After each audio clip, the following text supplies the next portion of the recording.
focaccia. Chutná, krásna, farebná. Chceli by ste si takú urobiť? Je to jednoduché. Go! Dajte do misky 300 ml vlažnej vody. Vyberte si droždie, aké máte radi, či už sušené alebo čerstvé. Ja rada používam čerstvé. Pridajte 1 malú lyžičku kryštáľového cukru.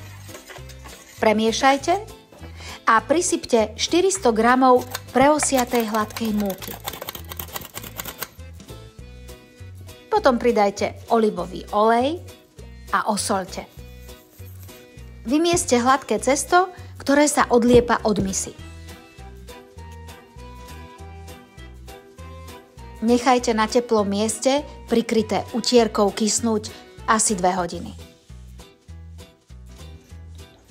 Plech, v ktorom budete focacciu piecť, si poriadne vymastíte olivovým olejom.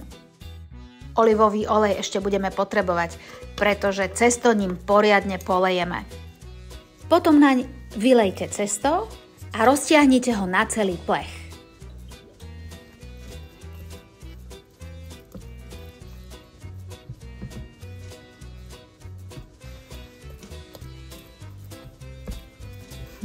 Potom ho môžeme ozdobiť zeleninou. Vytvorte si obrázok, aký sa vám páči.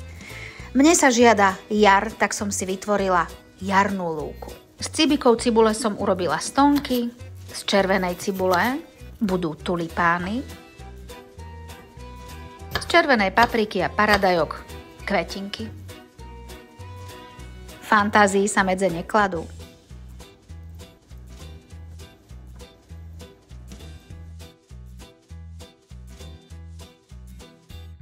Lúka má byť nielen krásna, ale má aj krásne voňať. A tak som pridala ešte rozmarín.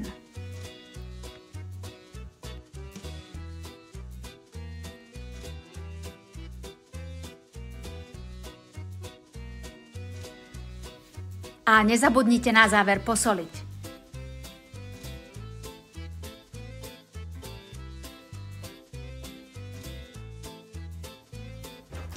Pečieme pri teplote 200 stupňov 45 minút.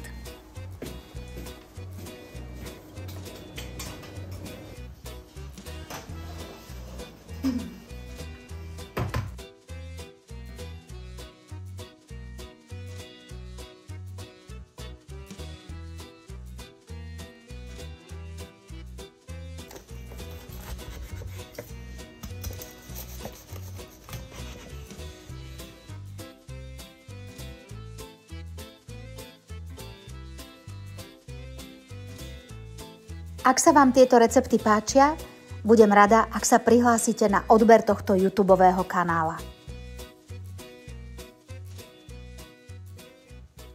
Dobrú chuť!